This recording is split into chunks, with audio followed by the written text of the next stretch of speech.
स्वागत है आपका ज्ञानोदय पॉडकास्ट में। हम जरा एक पल के लिए एक दृश्य की कल्पना करें। एक बहुत विशाल, सूखा और धूल से भरा हुआ मैदान है। हवा में ना एक अजीब सा भारीपन है। दोनों तरफ लाखों की संख्या में सेनाएं आमने सामने खड़ी हैं। तीरों की बारिश बस शुरू ही होने वाली है। रथों की गड़गड़ाहट से पूरी धरती कांप रही है। बिल्कुल, एक बहुत ही भयानक और तनावपूर्ण दृश्य। हाँ, और इस भयानक शोर के बीच ना बिल्कुल बीचों बीच एक रथ खड़ा है। और सबसे अजीब बात यह है कि उस रथ पर युद्ध की कोई रणनीति नहीं बन रही, बल्कि मानव इतिहास का सबसे गहरा दार्शनिक ज्ञान दिया जा रहा है। देखिए, ये अपने आप में एक बहुत बड़ा विरोधाभास है ना। मतलब एक तरफ तो चरम हिंसा की संभावना है और ठीक उसी जगह दूसरी तरफ परम शांति और चेतना की बात हो रही है। सही कहा। और यहीं से हमारी आज की इस गहरी चर्चा की शुरुआत होती है। मतलब आज हम इसी बात की गहराई में जाएंगे। हम अक्सर आध्यात्मिकता के नाम पर पहाड़ों की, गुफाओं की या किसी शांत कमरे की बात करते हैं। हाँ, बिल्कुल। तो दुनिया का सबसे बड़ा आध्यात्मिक और मनोवैज्ञानिक दर्शन एक युद्ध के मैदान में क्यों दिया गया? ये बहुत ही अहम सवाल है। देखिए, इसका आधार ही इस बात पर टिका है कि कृष्ण ने, जिन्हें हम सर्वोच्च चेतना मानते हैं, उन्होंने अर्जुन को उस युद्ध से भागने क्यों नहीं दिया। अगर हम सतही तौर पर सोचें तो कोई भी कहेगा कि भाई युद्ध विनाशकारी है, इसे टाल देते हैं। हाँ, कोई भी सामान्य इंसान तो यही सोचेगा। बिल्कुल। कृष्ण चाहते तो कह सकते थे कि हाँ अर्जुन, तुम सही कह रहे हो, चलो हिमालय चलते हैं, संन्यास ले लेते हैं। लेकिन उन्होंने अर्जुन को वहीं रोका और उसे वास्तविकता का सामना करने पर मजबूर किया। पर मुझे यहाँ एक बात थोड़ी खटकती है। मतलब अगर हम उस स्थिति को देखें तो अर्जुन कोई ऐसा आम सैनिक तो था नहीं। वो तो अपने समय का सबसे महान और अनुशासित योद्धा था। हम एकदम अजय। हाँ, उसने अपना पूरा जीवन सिर्फ युद्ध कौशल सीखने में लगाया था। फिर अचानक जब असलियत सामने आई तो वो टूट क्यों गया? इसके पीछे का मनोविज्ञान समझना बहुत जरूरी है। उसकी परेशानी कोई शारीरिक कमजोरी नहीं थी, ना ही उसके कौशल में कोई कमी थी। ये पूरी तरह से एक संज्ञानात्मक और मनोवैज्ञानिक पतन था। मनोवैज्ञानिक पतन मतलब जब उसने सामने उन लोगों को देखा जिनसे वो प्यार करता था, उसके अपने गुरु और रिश्तेदार, हाँ अपने ही लोग, तो उसके जीवन का अर्थ ही ढह गया। और जब इंसान के जीवन से उद्देश्य खत्म हो जाता है ना, तो वो अंदर से लकवाग्रस्त हो जाता है। उस पल में एक महान योद्धा का अहंकार, उसकी पहचान, सब कुछ पूरी तरह खंडित हो गया था। यानी एक तरह का पहचान का संकट था। वो तय ही नहीं कर पा रहा था कि वो एक योद्धा है या एक परिवार का सदस्य। एकदम सही। और पता है, यहीं पर आधुनिक इंसान की कहानी अर्जुन से जुड़ती है। वो कैसे? आज हम भले ही तलवारों और तीरों से युद्ध नहीं लड़ रहे, लेकिन हमारा युद्ध क्षेत्र हमारे दिमाग के भीतर आ गया है। आज का इंसान हर रोज अपनी जिम्मेदारियों से, कठिन फैसलों से या अपनी ही बुरी आदतों से लड़ रहा है। रोज की जद्दोजहद। हाँ, और जब ये भावनात्मक दबाव बहुत बढ़ जाता है तो इंसान ठीक अर्जुन की तरह अपना धनुष नीचे रख देना चाहता है। वो बस उन परिस्थितियों से भागना चाहता है। ये भागने की बात बहुत दिलचस्प है। मतलब आज के समाज में तो भागने के तरीके कितने आसान हो गए हैं। अगर कोई बहुत जरूरी लेकिन मुश्किल काम सामने आता है तो इंसान तुरंत अपनी जेब से फोन निकालता है और बस स्क्रीन स्क्रॉल करने लगता है। बिल्कुल, वो किसी भी तरह खुद को सुन कर लेना चाहता है। हाँ, इसे मनोविज्ञान की भाषा में संज्ञानात्मक पलायन कहते हैं। हम अपना ध्यान उन चीजों से हटा लेते हैं जो हमें असुविधा देती हैं। हम बहाने गढ़ने लगते हैं कि मैं कल से पक्का शुरू करूंगा या अभी सही समय नहीं है। सही कहा। और ये असल में आधुनिक जीवन का पतन है। हम अपनी आंतरिक लड़ाई लड़ने से इनकार कर रहे हैं। हम बस मनोरंजन और भटकाव की चादर ओढ़कर ये सोचना चाहते हैं कि समस्या खुद ही खत्म हो जाएगी। यही संदेश है कि तनाव मत लो, अपनी मानसिक शांति को पहले रखो। हाँ, ये बहुत सुनने को मिलता है। तो अगर कोई व्यक्ति किसी मुश्किल बातचीत से बच रहा है या जिम्मेदारी से भाग रहा है, तो क्या वो सिर्फ अपनी मानसिक शांति नहीं बचा रहा? मतलब क्या हर असुविधाजनक चीज का सामना करने वाकई जरूरी है? देखिए, ये एक बहुत ही खतरनाक और भ्रामक धारणा है जिसे आज सच मान लिया गया है। आराम और पलायन के बीच ना एक बहुत गहरी खाई है। आराम वो होता है जो हम एक कठिन लड़ाई लड़ने के बाद अपनी ऊर्जा वापस पाने के लिए करते हैं। काम करने के बाद का आराम। बिल्कुल। लेकिन आज जो हो रहा है वो आराम नहीं है, वो डर है, जिसे हमने नैतिकता और मानसिक शांति का मुखौटा पहना दिया है। डर को नैतिकता का मुखौटा? ये कैसे काम करता है, इसे थोड़ा और समझाइए।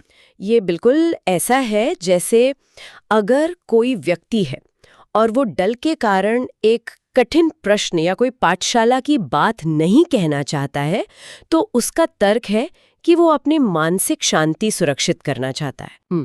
मान लीजिए किसी व्यक्ति को अपने परिवार में या दफ्तर में कोई बहुत ही जरूरी लेकिन अप्रिय बातचीत करनी है।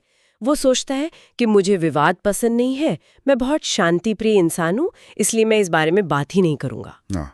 सुनने में तो ये बहुत समझदारी और परिपक्वता की बात लगती है। सुनने में लगती है, लेकिन अगर हम इसके पीछे के मनोविज्ञान को कुरेदें तो वहाँ शांति नहीं है।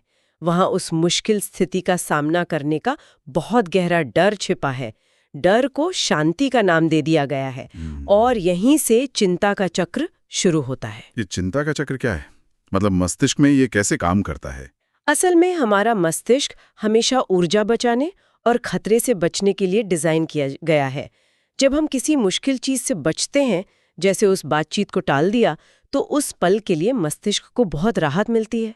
एक झूठी तसल्ली।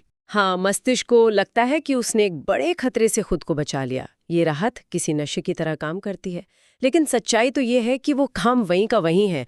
वो हमारे अवचेतन मन में बैठ जाता है और धीरे धीरे एक दानव का रूप लेने लगता है। यानी अगली बार जब वही स्थिति सामने आएगी तो डर और भी बड़ा हो जाएगा। बिल्कुल बड़ा हो जाएगा। भागने से डर खत्म नहीं होता। मस्तिष्क बस ये सीख लेता है कि भागना ही बचने का एकमात्र तरीका है। आराम या टालमटोल से कभी आत्मविश्वास नहीं बढ़ता। आत्मविश्वास तो चुनौतियों का सामना करने से ही आता है। एकदम सही।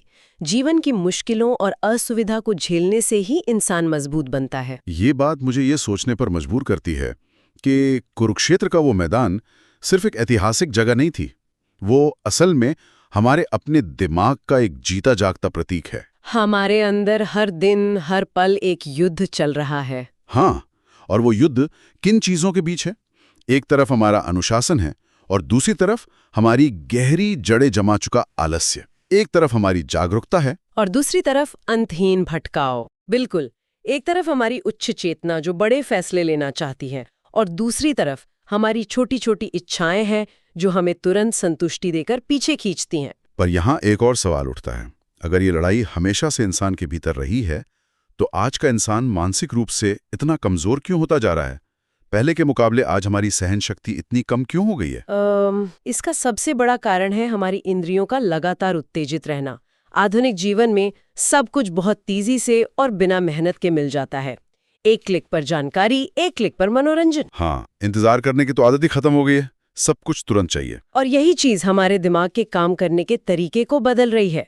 जैसे अगर हम किसी मशीन के इंजन का उदाहरण लें, अगर आप इंजन में क्षमता से ज्यादा ईंधन भर दें तो क्या होगा? वो स्टार्ट होने के बजाय ठप पड़ जाएगा, चोक हो जाएगा। बिल्कुल। हमारी दुनिया भी हमारे दिमाग में इतनी अधिक जानकारी और इतने सारे विकल्प डाल रही है कि हमारा दिमाग चोक हो गया है।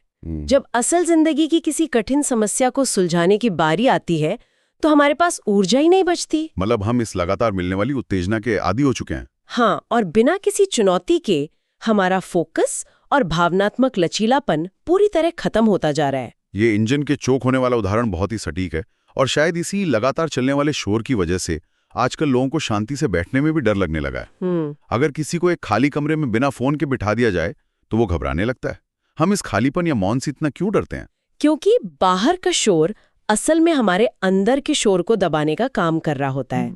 हम उस शोर का इस्तेमाल एक दर्द निवारक दवा की तरह करते हैं। देखिए, मौन एक बहुत ही निर्मम दर्पण है। मतलब जब हम शांत बैठते हैं तो हमारी असलियत सामने आ जाती है। बिल्कुल। उस मौन में कोई भटकाव नहीं होता। हमारी वो चिंताएं जिन्हें हमने छुपा रखा था, हमारी असुरक्षाएं, हमारे वो काम जो हमने कायरता के कारण टाल दिए थे, वो सब उस दर्पण में हमारे सामने आकर खड़े हो जाते हैं। यानी इंसान उस दर्पण में अपनी असली शक्ल देखने से डरता है? हाँ, और इसलिए वो तुरंत भागकर वापस उसी शोर में गोता लगा लेता है। वो खुद से और अपनी सच्चाई से भाग रहा है। तो अब सबसे अहम पड़ाव पर आते हैं। अगर हम इस चक्र में फंसे हुए हैं तो बाहर कैसे आएं? जब इंसान भविष्य को लेकर इतना डरा होता है कि अगर मैं फेल हो गया तो क्या होगा, तो वो इस डर से कैसे आजाद हो सकता है? कृष्ण के उस ज्ञान में इसका क्या समाधान है? यहीं पर गीता का सबसे शक्तिशाली सिद्धांत सामने आता है। वो सिद्धांत है परिणामों से अपनी आसक्ति को खत्म करना और केवल अपने कर्म पर नियंत्रण रखना। लेकिन व्यावहारिक दुनिया में यह कैसे संभव है? अगर कोई इंसान नौकरी कर रहा है या अपना व्यवसाय चला रहा है तो उसे लक्ष्य तो पूरे करने ही होते हैं। बिल्कुल। तो अगर हम परिणाम की परवाह ही नहीं करेंगे तो क्या हम दिशाहीन नहीं हो जाएंगे? देखिए, ये एक बहुत ही वाजिब सवाल है, लेकिन यहाँ परिणाम की परवाह न करने का अर्थ गलत समझा जाता है। इसका मतलब ये नहीं है कि आपके पास कोई लक्ष्य न हो। इसका मनोवैज्ञानिक अर्थ है परिणाम के डर से खुद को लकवाग्रस्त न होने देना। मतलब डर को खुद पर हावी ना होने देना। हाँ, सोचिए, डर हमेशा कहाँ पनपता है? डर कभी वर्तमान में नहीं होता, डर हमेशा भविष्य की कल्पनाओं में होता है। क्या होगा अगर? ये सवाल ही हर डर की जड़ है। तो लक्ष्य निर्धारित करना गलत नहीं है, बल्कि उस लक्ष्य के न मिलने के डर में जीना गलत है। एकदम सही। जब इंसान भविष्य की चिंता करता है तो उसके दिमाग की आधी ऊर्जा उसी चिंता में बर्बाद हो जाती है। लेकिन जब वो अपना पूरा ध्यान सिर्फ इस बात पर लगाता है कि इस पल में मुझे क्या सही काम करना है, तो उसकी कार्यक्षमता बढ़ जाती है। बिल्कुल। वो अचानक पूरी तरह आजाद महसूस करता है। उसका डर खत्म हो जाता है, क्योंकि अब वो भविष्य के भ्रम में नहीं बल्कि वर्तमान की सच्चाई में जी रहा है। इसी को सच्ची आजादी कहा गया है। इसका मतलब ये हुआ कि ये सच्ची शक्ति का अर्थ वो नहीं है जो हमें अक्सर समाज में दिखाया जाता है। सच्ची शक्ति का मतलब शारीरिक रूप से बलवान होना या दूसरों पर हावी होना नहीं है। बिल्कुल नहीं। सच्ची शक्ति बहुत ही शांत और स्थिर होती है। इसका अर्थ है भारी दबाव के समय अपनी भावनाओं पर पूरा नियंत्रण रखना। जब बाहर सब कुछ आपके खिलाफ जा रहा हो, तब भी स्थिर रहकर वो करना जो उस समय किया जाना नैतिक और जरूरी है। जो इंसान मुश्किल वक्त में भी अपने कर्म के मार्ग से नहीं डिगता, वही असल में शक्तिशाली है। यानी कृष्ण अर्जुन को बाहर से कोई नया अस्त्र नहीं दे रहे थे, वो उसे अंदर से अजेय बना रहे थे। एकदम सही कहा आपने। यह विश्लेषण एक और बहुत ही गहरे मुद्दे की तरफ इशारा करता है। आज के समय में लोग आध्यात्मिकता को भी जीवन से भागने का एक उपकरण मान बैठे हैं। पलायन का एक नया रूप। हाँ, और अगर किसी को अपनी नौकरी में लगातार असफलता मिल रही है या जिम्मेदारियां भारी लग रही हैं, तो वे कहते हैं, मैं इस भौतिक दुनिया से ऊब चुका हूं, मैं तो आध्यात्मिक राह पर चलना चाहता हूं। क्या यह सच में आध्यात्मिकता है? ये आध्यात्मिकता के नाम पर बहुत बड़ा धोखा है। असली आध्यात्मिकता कभी भी जीवन से भागना नहीं सिखाती। इसका मतलब अपनी जिम्मेदारियों से मुंह मोड़कर किसी एकांत स्थान पर बैठ जाना नहीं है। तो फिर असली आध्यात्मिकता क्या है? असली आध्यात्मिकता है आत्मनियंत्रण। शांति का अर्थ तूफानों से दूर भागना नहीं है, बल्कि उस तूफान के बिल्कुल बीचों बीच खड़े होकर भी भीतर से पूरी तरह स्थिर रहना है। बिल्कुल। अगर कोई व्यक्ति समस्याओं से भागकर किसी शांत जगह पर बैठ भी जाए, तो उसका डरा हुआ मन वहां भी उसके साथ ही जाएगा। ये तो वही बात हुई कि हम जहां भी जाते हैं अपना अधूरापन अपने साथ ले जाते हैं। समस्या जगह में नहीं, मन की स्थिति में है। एकदम सही। लेकिन इस पूरी प्रक्रिया में एक चीज इंसान को सबसे ज्यादा डराती है, वो है पीड़ा या कष्ट। हम हमेशा मानते हैं कि पीड़ा कोई सजा है। अगर जीवन में दुख आता है तो हम सोचते हैं कि हमारे साथ अन्याय हो रहा है। दार्शनिक और मनोवैज्ञानिक रूप से पीड़ा का असली अर्थ क्या है? देखिए, पीड़ा को सजा मानना हमारी सबसे बड़ी भूल है। पीड़ा कोई सजा नहीं है, बल्कि ये एक बहुत ही शक्तिशाली परिवर्तनकारी ऊर्जा है। ये हमारे उस झूठे अहंकार को तोड़ती है जिसे हमने पाल रखा है। यानी पीड़ा हमें जगाने का काम करती है, एक अलार्म की तरह। हाँ, इंसान तब तक अपनी नींद में अपने आराम के भ्रम में जीना पसंद करता है, जब तक कि कोई गहरी पीड़ा उसे झकझोर कर जगा ना दे।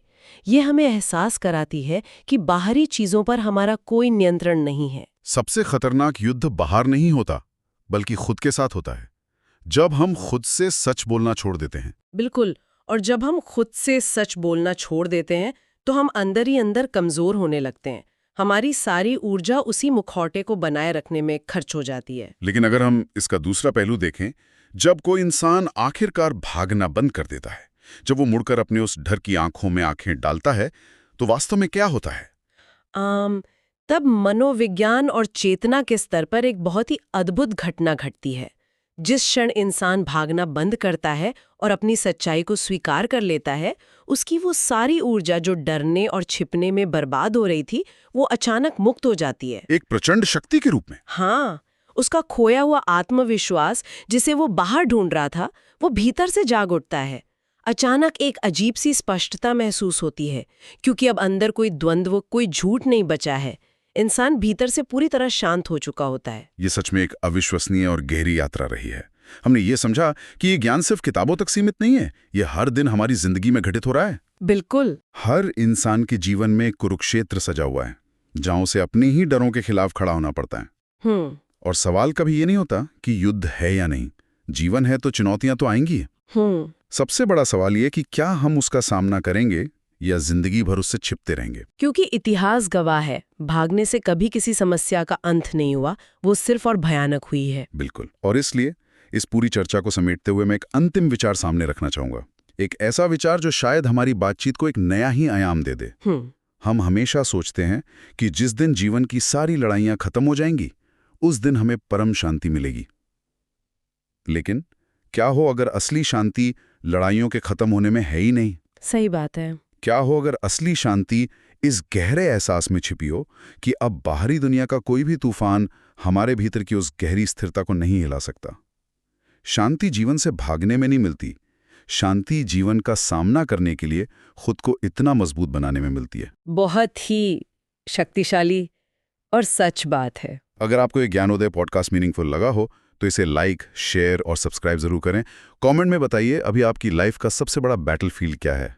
आज के इस ज्ञानोदय पॉडकास्ट में बस इतना ही।